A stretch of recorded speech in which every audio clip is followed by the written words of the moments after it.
Hey, how are you? Jack Scalfani here, and you're cooking with Jack. And guess what? That's right. It is chicken noodle soup time. And I love chicken noodle soup. Not just when I'm sick, but I love to eat it all the time. It's light on my stomach. It's got so much flavor. Unfortunately, the companies out there that pre-make chicken noodle soup destroy it. This is like, I think I got some of this crap in here. It is the worst stuff I've ever tasted. This is the nastiest stuff ever.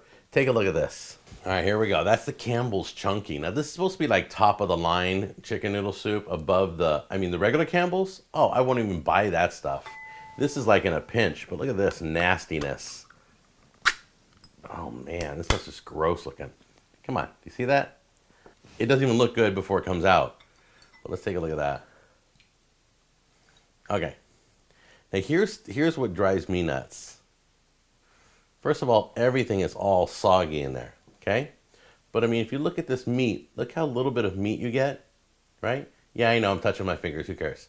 Look at this stuff, watch. It's just, look, it's not even meat. It's kind of processed mush.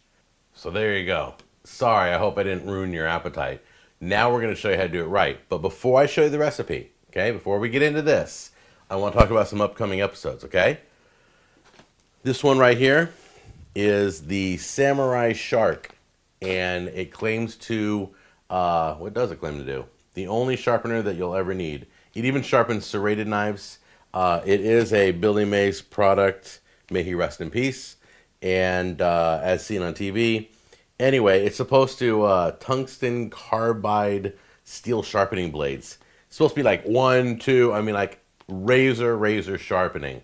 And we're also going to be testing out this tomato planter. I don't know if you guys have ever seen these things. They're like hanging in your patio, and you can grow out of this bag, and your tomatoes come hanging, and they never use dirt. You don't have to get them in the ground.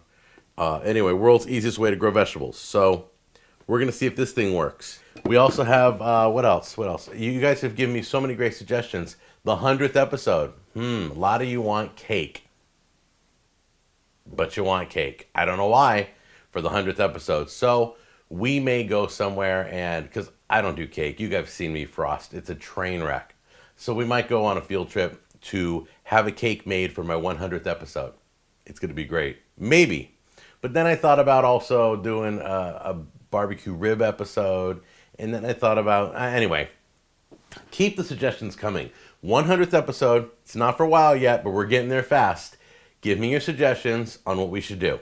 Now, let's get down to this recipe. This is what you're going to need. You need a little parsley. You're going to need 2 carrots. You're going to need 2 things of celery. You're going to need an onion.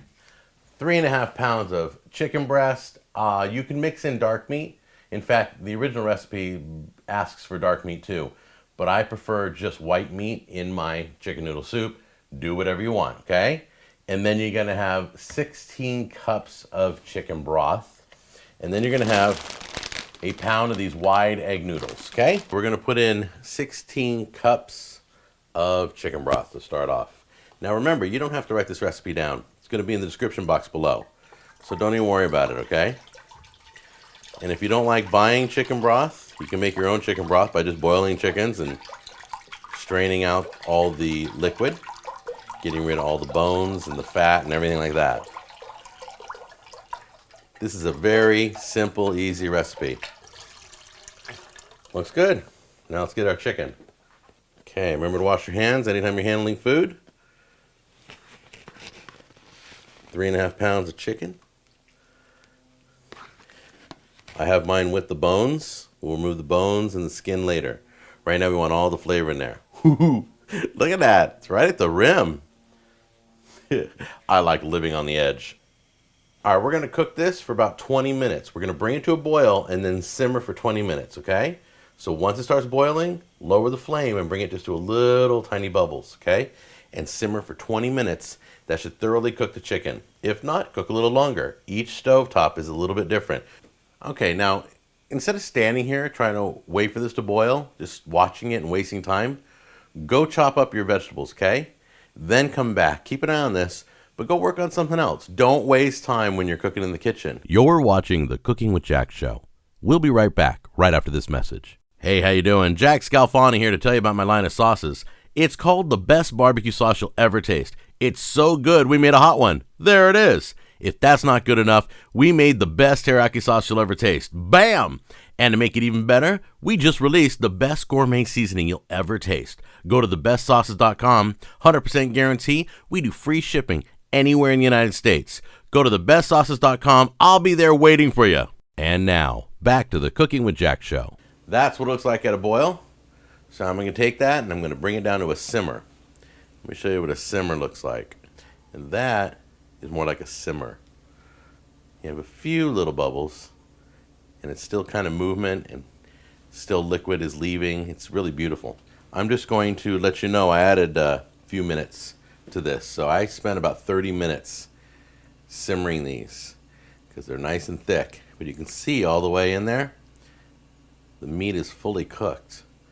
So this is what you're going to do. Take them out with tongs, set them on a plate. We're going to let them cool because we're going to have to take the meat off the bone and discard the skin. We're going to throw the skin out, throw the bones out, and cut this meat into bite-sized pieces.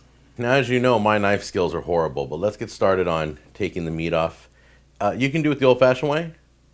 You can just peel the skin off like this, throw it off to the side. Most of it's cooked off anyway. You can just take your fingers and literally pull it right off. You won't even need the bone. You won't even need the boning knife at all. And then anything left on here, you can use a knife or just take your fingertips once again. Hot, hot, hot, a little warm still. And just pull the meat right off the bone. Okay? Then you're going to cut this into bite-sized pieces. And do that with the other two also. Get a big pile of chicken here. It's going to be delicious. Okay, as you can see, there's just a little bit of fat on the top here. We're going to try and take that out before we put the vegetables in, okay? Grab your bowl. Just get a spoon with some holes in it and kind of tuck under and lift. See? And you got it. All right, do it again with all around. Capture what you can off the top. Return this to a boil. So we're going to turn this back up again. We're going to get this to a boil and we're going to throw in the vegetables. This is down to a simmer. Let's get the vegetables in. All right, we're going to set the timer for 8 minutes, roughly. Make sure all the vegetables are kind of softened, okay? Get those mixed up. And then when this is done, we're going to be able to throw the chicken in with it. It's going to be beautiful. Now, while that's simmering those vegetables, let's get the water going for the noodles. While that is simmering and we're waiting for the water to boil, I want to show you what a wide egg noodle looks like. That's a wide egg noodle. They're kind of twisted up. You can find them in the pasta aisle in any supermarket. 8 minutes are up. Turn off your heat. Just let this stay hot. Okay, let's put the noodles in.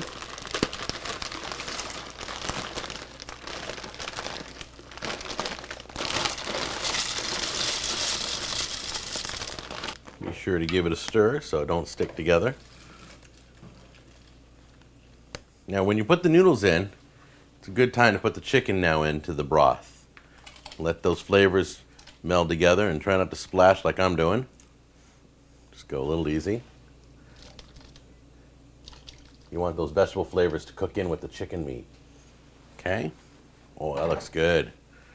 That looks delicious. Mix that all together. Don't have to turn the flame back on. It's really hot right now. So just let those flavors get together. When the pasta's done, we'll be ready to eat. Look at that. Is that beautiful? Oh, the carrots they look like they're not cooked, but they are. You can bite right through them. Straight through. They're nice and soft. You just take your spoon, look at that. Right through them. The chicken pieces are nice and big, but still mouth size. A little bit of parsley for seasoning, a little decoration. And the noodles, cook them a little, just slightly under, because when you put them in with the hot broth, these noodles are going to cook just a little bit more. There's some onions and celery. Oh, it smells great. All right, now before I try this, because I always got to taste it on the show, okay? Before I do this, I've got to tell you the most important tip.